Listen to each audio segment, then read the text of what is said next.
If you were going to redecorate a room in your house, would you buy a bunch of new furniture and then just put it on top of all of the old stuff? No, that would be ridiculous. Why would we do the same thing when it comes to our mind? When we're bringing in new thoughts, new ideas, new strategies for our business, we're taking a bunch of new stuff and putting it on top of all of the old ways of thinking that got us to this point. And we do this because we want to solve problems. We do this because we want to achieve our goals. But as Einstein said, we will not solve a problem with the same thinking that created it. New strategies on top of old stories are not going to give you the result that you think they're going to give you. And in this video, we're going to talk about the inner work trap, why most approaches fail long-term, and more importantly, what actually works to get to the root of the problem and creates lasting freedom. Now, if you're new to the channel, my name is Victor Pierantoni. I've been coaching for the last 10 years and I've worked with over 500 clients. Now, I started my coaching career at one of the largest personal development companies in the world, where I worked with close to 400 clients over the course of 3 years and was ranked #1 out of 120 coaches globally in 2017. I've also studied, practiced, and taught NLP, leadership, and various therapeutic and coaching modalities extensively over the last decade, which is relevant for the context of what I'm about to share with you, because at the risk of sounding like a hater and critiquing these approaches from the outside, these modalities are things that I went all in with and still found the holes, still found the disjointed puzzle pieces that didn't actually create a complete, lasting result. Now, a few disclaimers before we dive in. I am not for everyone, and my content is made specifically for 6 to 7 figure entrepreneurs and founders with families. I make no income claims. I just share stuff about what has worked for myself and my clients. I curse sometimes and I don't claim to be perfect or have all the answers, but I know some shit about the shit that I know. This is not mental health or medical advice, and I am not a licensed mental health professional. What I'm sharing here is purely anecdotal, but it seems to make more sense to my clients and the people that I work with than most of the information that's generally available on these topics. Now, I will warn you, this video may challenge the inner work and personal development approaches that you've tried in the past. And those who get triggered by this material may very well be trying to defend something that almost worked, but didn't create the lasting change that it promised. Now, my intention with this content is that you finally have something that not only works, but is truly lasting. All right, now that that's out of the way, let's party.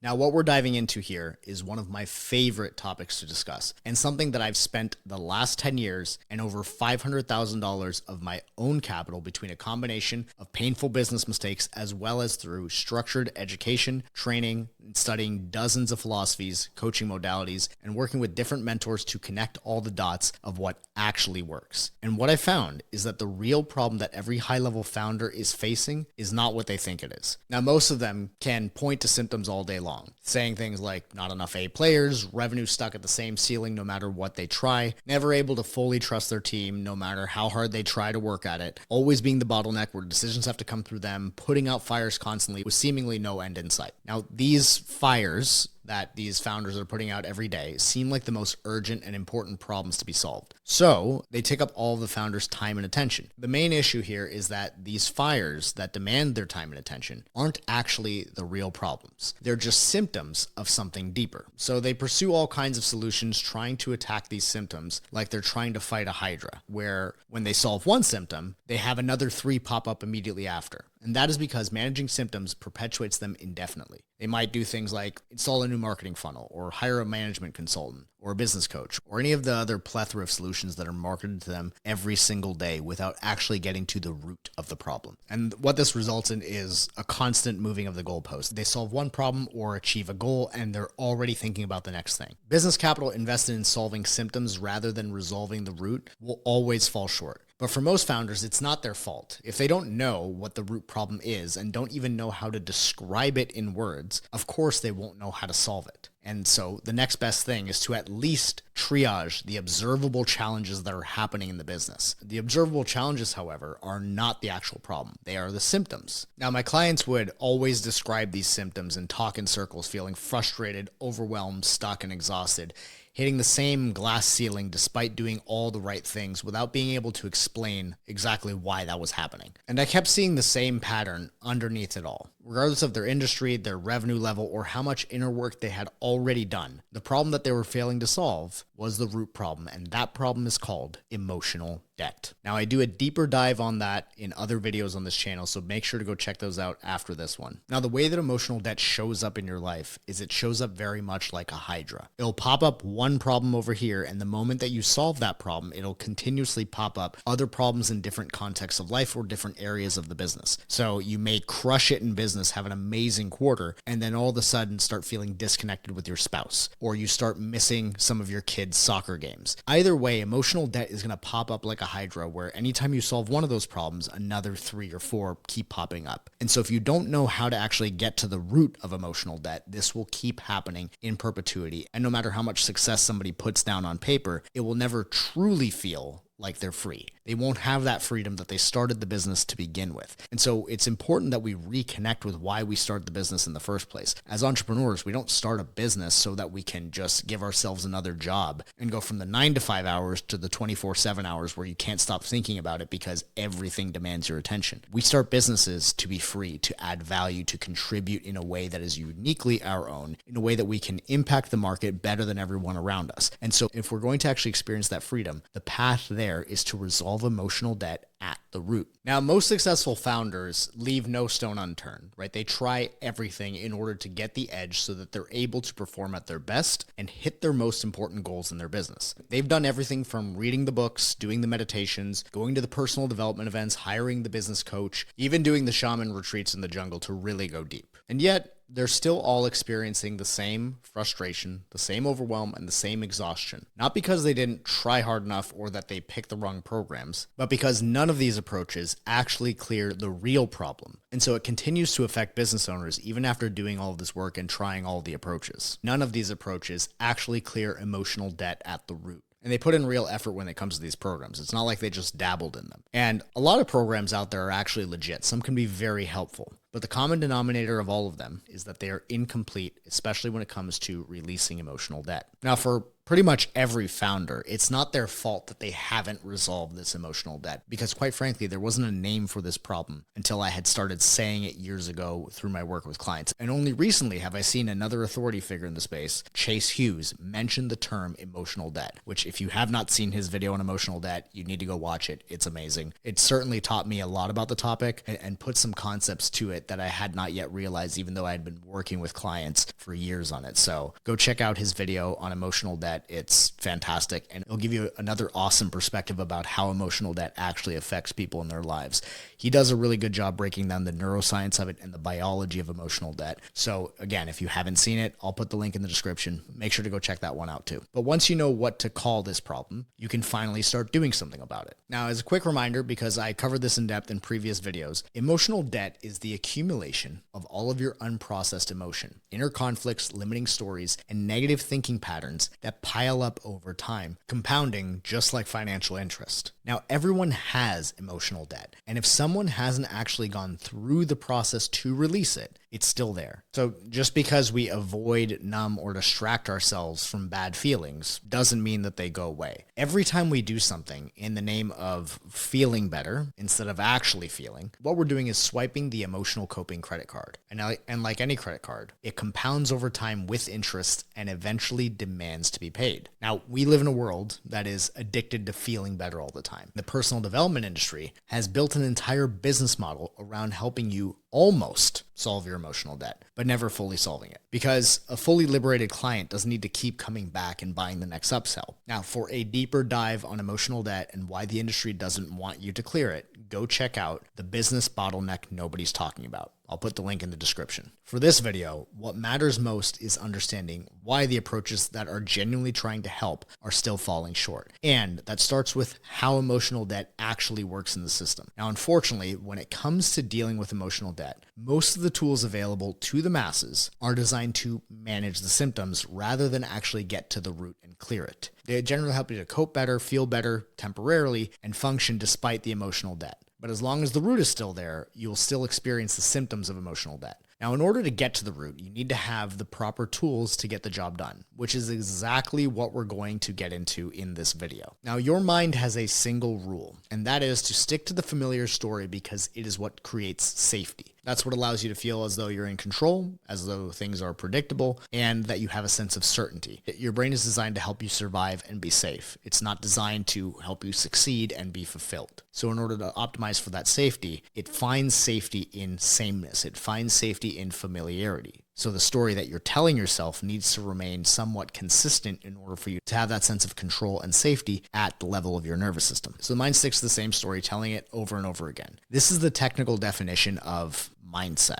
Think of mindset as the story a person's mind is set on. Another name for that story could be the ego. Now, a lot of people think that the ego is this sense of self-importance, arrogance, pride, or selfishness, and it's just this really bad thing in their mind that causes all their problems. The ego is often something that religious and spiritual practices tell people that they have to get rid of in order to be a good person, in order to be a moral person or a spiritual person. But it's a lot simpler and less dramatic than that. Now, for sake of simplicity, think of the ego as the story that you continue to tell yourself about who you are and your place in the world. It's not a static, unchanging thing or a bug in your mind that must be removed. Instead, it's something that is very changeable, something that evolves, and you have much more control over it than you realize. So if we take a new business strategy or new tactic, new technology, or new AI tools, and we place it on top of the current iteration of the ego, the current story that we're continuing to tell, what's going to happen is that we're going to revert to fulfilling whatever that story is trying to say, whatever beliefs that story is trying to uphold.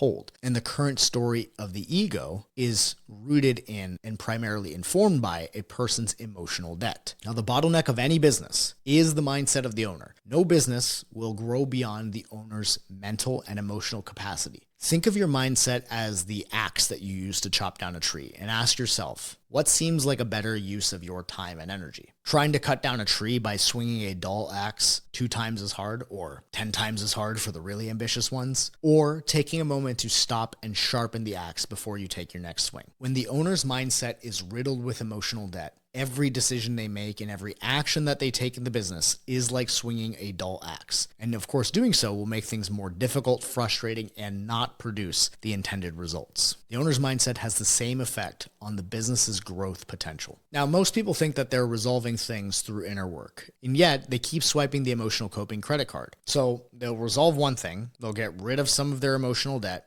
naturally, or maybe through reading or journaling or therapy or coaching. And that's great because it's not like these things don't work. The problem is that it gives the illusion of completeness because people get reprieve. They get a little release of that pressure that is building up from all that emotional debt being clogged in the system. And just when they think they've dealt with something, they get smacked upside the head with another problem or something triggers that emotional debt again, where the situation warrants a 2 and they react at an 8. They'll think that they've solved everything, that they've left no stone left unturned. And that right there is the trap, is that the emotional debt that is actually affecting them remains unconscious. And as Carl Jung once said, until you make the unconscious conscious, it will direct your life and you will call it fate. And so when emotional debt remains unconscious, it starts becoming like a game of whack-a-mole with the same unresolved emotions popping up as new problems in different areas of life. You keep hitting the same moles in different disguises and you can't figure out why they keep coming back. This is what happens when people use a bunch of incomplete and disjointed methods that are not designed to resolve emotional debt at the root. Now, I see this all the time. Whenever I share with somebody new about emotional debt, especially if they've done a lot of therapy or personal development, they'll usually say something like, oh yeah, I've done a lot of the inner work and I've cleared all of that stuff already. I'm good. I'm done with that. Well, I'm done with all that. And I always respond in the same way. And I say to them, if you had actually cleared all the stuff that you said you did, you wouldn't still feel overwhelmed, frustrated, and exhausted. You would actually enjoy your business again. You wouldn't be working on stuff that you hate every day, putting out fires, babysitting your team, and getting stuck in ruts of time wasting, making little to no progress, and continuing to procrastinate on the stuff that would actually move the needle. And you wouldn't be trying to keep the peace with your team when they're underperforming, making excuses, or being toxic to the company culture. You would call it like it is and be an effective leader rather than people-pleasing and trying to be their friend. You must be a student of the results, not the story, because the results show you exactly where the emotional debt is hiding. And once you spot it, you need to know how to get rid of it in order to clear it. Otherwise, it will keep popping up incessantly over and over and over again with no end in sight. Now, one of the ways that I love to teach this topic in order to make it simple and easy to understand is what I like to call the Christmas lights metaphor. So I'm going to start by referencing a movie that I really love. So if you've ever seen the movie Inside Out, which is fantastic, by the way, where all of the emotions are their own characters and they've been personified in the mind of the protagonist. Now, each of the characters that are the emotions have their own color to them. So they depict the memories of the main character through these little colored orbs that are correlated with the colors of the emotions. So if they had a memory that was joyful, that memory would be yellow. Or if they had a memory that was red, that would be for anger, blue for sadness. And some of the orbs that represent the memories actually have a mix of colors. So you have one that's like red and blue. And now this is a really interesting depiction of the emotions as well as the memories that they're connected to, because this is very much how it works in our actual minds. Now, what these orbs are called gestalts. Now, gestalts are a series of memories connected by the same emotion. So in the example of the movie, all the red orbs, the through line or the thing that they have in common are they're all memories of anger, whereas all the yellow orbs are all memories of joy and all the blue ones are all memories of sadness. Now, imagine as though all of those memories are connected along a string or like an internal timeline. And when you look at them like that, we're going to imagine as though these colored orbs are like a string of Christmas lights. Now, when you have Christmas lights, if one of the lights in the middle goes out, they all stay on because the first light is still connected to the power. So if the first light remains connected to the power, all of the lights will remain on, even if a few go out in the middle. So when people go to therapy or they go to a personal development event or they do some inner work and clear some specific traumatic event that was really hard for them, what's going to happen is they clear one or two or three of those lights. But the problem is the root of that emotion is still active because the first light is still connected to the power. And because the first light is connected to the power, the entire chain remains on and active. And so emotional debt works in that same way. If you resolve a bunch of memories of anger or fear, but that first memory, the root cause of that particular emotion in your life still remains unresolved, then the entire chain will remain active. And your unconscious mind, via your decisions, via your behavior, and the choices that you make, will try to seek out different ways, different situations in life, different problems, different accidents or coincidences to bring up those exact emotions that have not yet been resolved, because that whole chain is still on and active. So even if they've resolved a few things here and there, if they haven't resolved the root,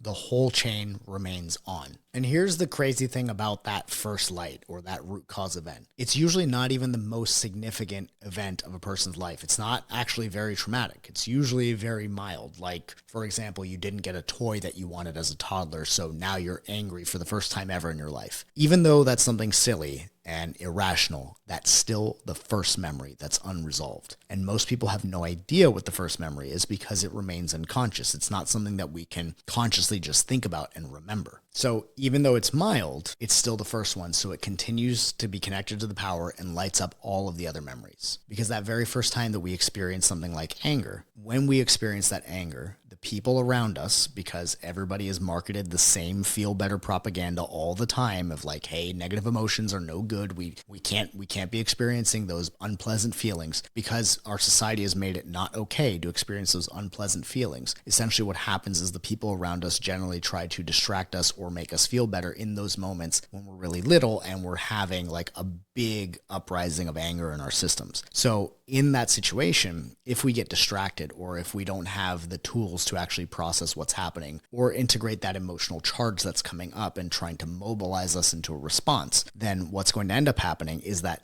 it gets trapped in the body as emotional debt. So the next time an experience brings up anger, we're not just getting angry at the thing that's in front of us. We're getting angry at the thing that's in front of us plus the first time that we never resolved it. So that emotional charge begins to actually compound and strengthen and become even stronger in our bodies. So if you fast forward several decades, like 20, 30, 40, 50 years of that root not being resolved and being consistently compounded on with more and more emotional charge that is unresolved, you're not just getting angry at the thing in front of you. You're getting angry at all the times, plus the first time that you weren't able to resolve or have a full resolution of that emotional processing. And that's the problem. That's why somebody can have an experience that warrants maybe like a 3 out of 10 when it comes to anger and react at like an 8 and make an entire story about why that thing pissed them off. Or they get really mad when somebody like sucks at grammar and they use the wrong spelling of the word there. And so stuff like that, like when we get set off by stupid shit, it's because we haven't dealt with all the emotional debt that led up to that in the first place. You have to get to the root event via the unconscious mind to actually clear it. And if you don't get to the root, you'll continue experiencing those same emotions over and over again. And just like we talked about in the beginning of the video, it's like you're going to continue to bring in new furniture, new ideas, new processes, and putting it on top of all of the old furniture in the proverbial room that you want to decorate.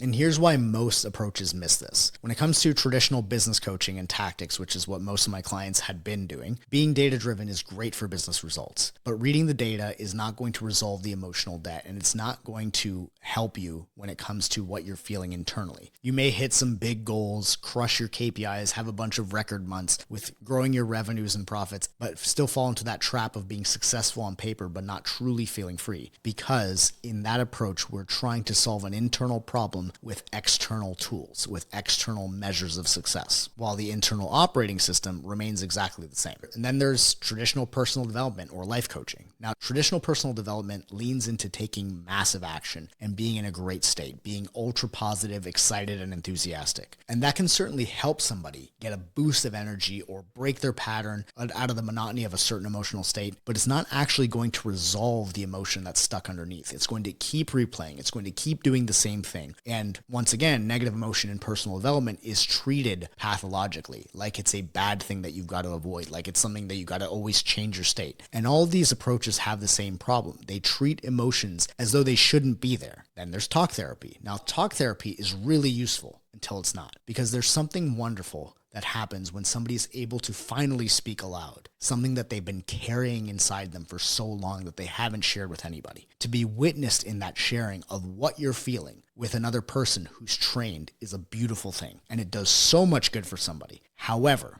once that has been achieved, once you voice something and it's been witnessed by somebody and you felt heard in all the things that you've been carrying, once that's been achieved, continuing to tell the same story over and over again only ignites the same emotional charge while you're telling it. It essentially rehearses that emotional charge and that emotional debt and strengthens the hold that it has in your nervous system. As we tell those stories over and over again, we're bringing the negative emotion up, treating it pathologically, and not giving it a proper way of actually resolving or releasing from the system. And so it gets conditioned and locked into the nervous system harder every time we tell the same story. So talk therapy is great for getting the conscious mind to understand what happened and what it means to you, but it doesn't actually allow the emotion to fully resolve in the body. Then there's NLP. NLP is short for neuro-linguistic programming. It is essentially the study of successful behavior. It is also the study of how the words that we use and the language that we use and the stories that we tell actually impact our neurology and program specific behaviors that we get stuck in terms of patterns and strategies that we run unconsciously in order to function in life.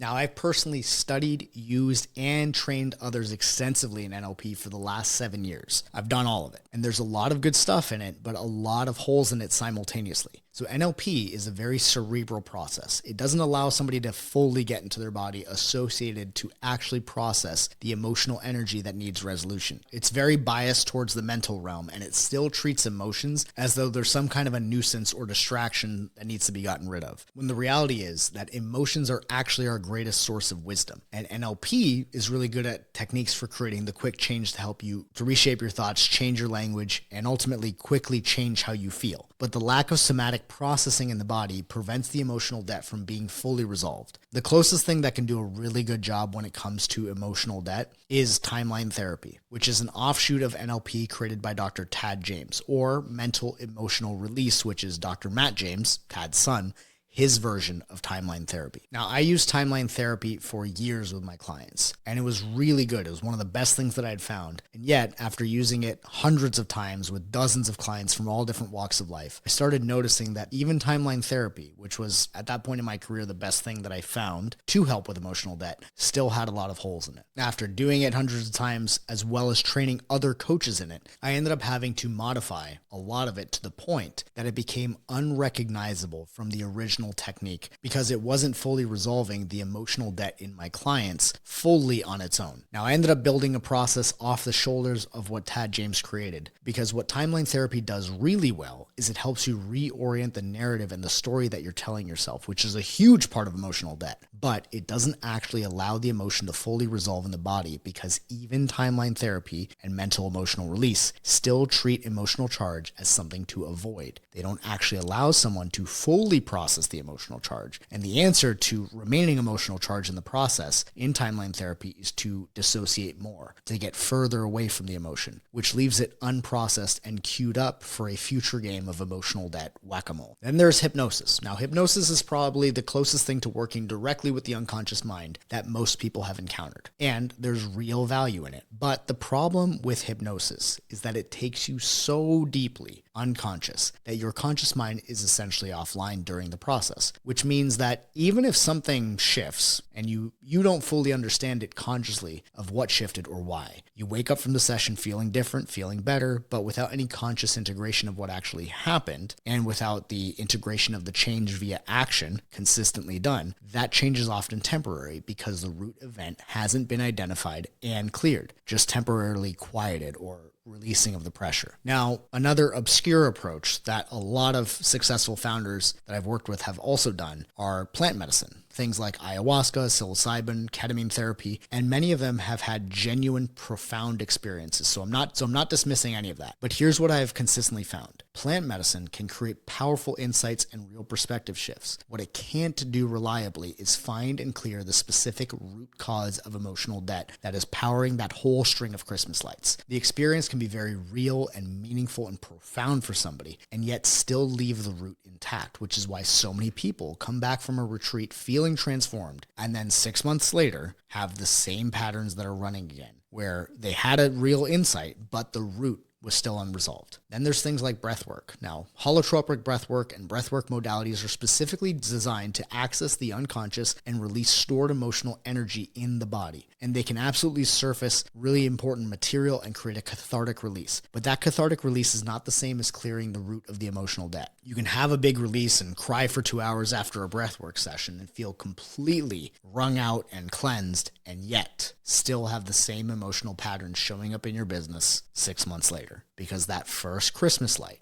on that string is still connected to the power. The release is very real, and it releases a lot of pressure, but the root, once again, remains. The common thread across all of these approaches is that they all treat emotion as though it's something bad, where in reality, all emotion is a source of wisdom, and they all miss the same thing. Whether the process is working fully consciously, like talk therapy or personal development, or if it's working directly with the unconscious, like hypnosis or plant medicine or breathwork. None of these are actually designed to specifically go to the root in a structured process that is intentional and actually knowing exactly what you're looking for. And none of them use proper conscious-unconscious integration, which means that the conscious mind never gets to receive and integrate what the unconscious is actually trying to say. Now, here's what makes this difficult to solve via your conscious mind alone. And when I say conscious mind versus unconscious mind, your conscious mind is everything that you're actually aware of consciously, like the things that you can actually remember, whereas the unconscious is everything that is unknown to you, everything that is underneath the surface. So it's essentially the conscious mind is like the tip of the iceberg. It's like 5% of your actual mind, whereas that 95% is completely underneath the surface. And that which remains unconscious to you will rule your life by directing all of your behavior, running the way that your body feels and moves, and running all of your emotions. And that is the part that needs to be accessed in order to actually get to the root. So most of these approaches will try to actually only work with the conscious mind only, like what you can consciously remember or what you can access in just a regular conversation. Now, whatever's creating the situation in your business, that ceiling that you keep hitting, the same problems showing up in different disguises, it's not one thing. It's not apples to apples, and it's not a linear process. It's not like, oh, I had a hard time in school, so now I struggle with authority in business. It's more like a constellation of cross-contextual things that your conscious mind would never actually be able to map on its own. So I'll give you an example from my own life and business, where I had a period in business where I was stuck on the revenue roller coaster. So I was going from record months where I was making 50 grand a month to making no sales for multiple months. And I couldn't explain why, because I had done everything right that had worked in the past, and yet kept running into the same thing. And so when I went into the process of what I'm about to describe, what it led to was this unconscious belief that I didn't know I was even holding. So one of the people that I've trained in this is my wife. So when she took me through the process that I'm about to describe, what it led to was this unconscious belief that I didn't know I was even holding on to. And what that was I'm not cut out for this. I just got lucky. So essentially what I was saying to myself is that I'm not actually made for this, and that all my success in the past, all the money that I've made, all the lives I've changed, I just got lucky. That's what I was holding on to, and I had no idea. because it was unconscious. So even someone like myself who's doing this work all the time can still hold things that are unconscious like that. So naturally, if you believe in your business that you're not cut out for it and that you just got lucky, that's going to sabotage the shit out of you, and it's going to create some really shitty results, and it's going to be a huge drain on energy and performance. And that was completely unconscious to me. So I wasn't consciously saying that to myself, but when we pulled the thread using the process that we go through with our clients, that's what we got to. And here's what was crazy about it. It had nothing to do with business. It was a decision that I had made when I was 13 and competing in martial arts, where I went to a major tournament, which was the US Open. I won both my fights, but they were scored as losses on a technicality. And then I created that story. And here I was dealing with a business challenge that actually started when I was 13 at a martial arts tournament. Now, these things exist in a constellation. They're not linear. What lives in one area of life can be affecting your business over here, and you would have no idea. So to try to map these things consciously in a conversation doesn't make any sense. Otherwise, you would have already solved it. If it was linear and simple to understand, we would have all solved this and this wouldn't be a problem. The key is to understanding how your brain actually works. Your brain,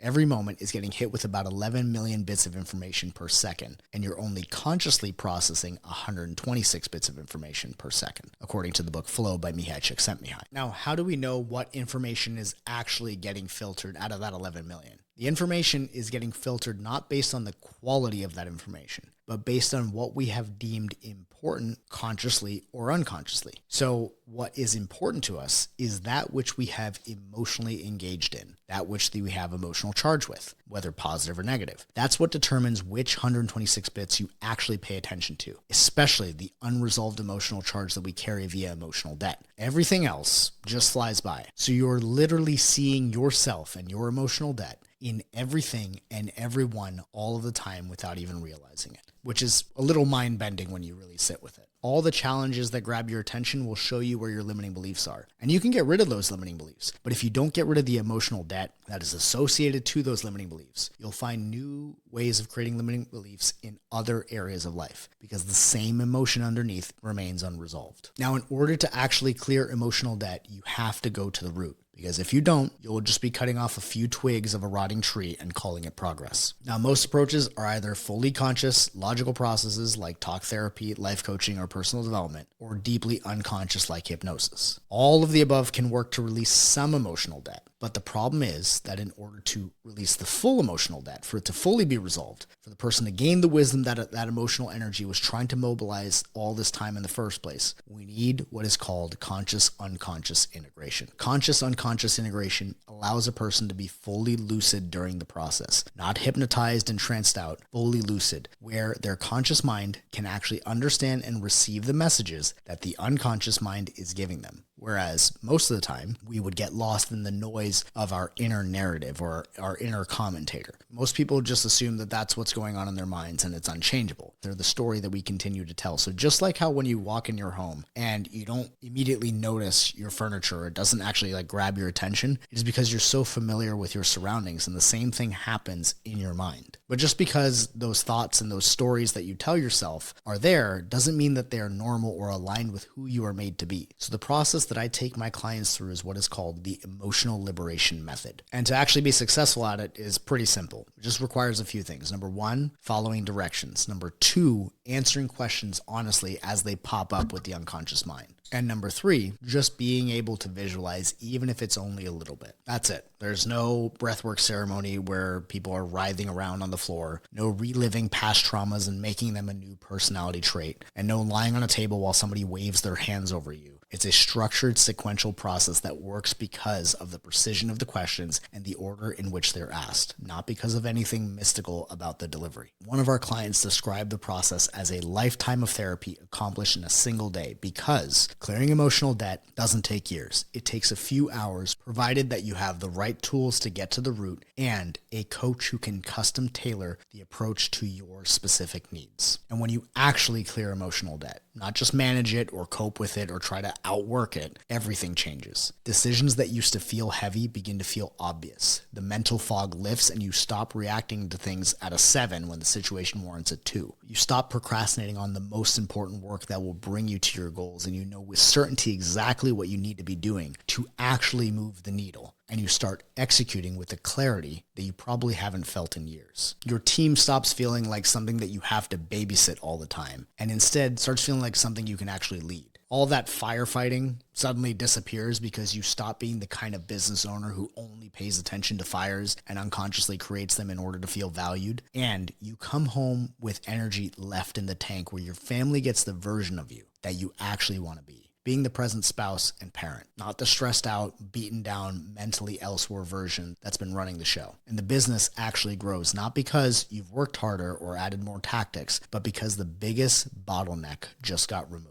So if any of this resonates with you and you want to understand what this process actually looks like, DM me the word liberation at victor.liberationcoach on Instagram. Or don't, whatever works for you. But if you do, it's actually me in the DMs. No setters, no closers, no AI clones. Ask me whatever you want, no pressure. And if you're not quite ready to slide in the DMs, go check out the rest of the videos on this channel for more on how to build a highly profitable business while reclaiming peace and time with your family.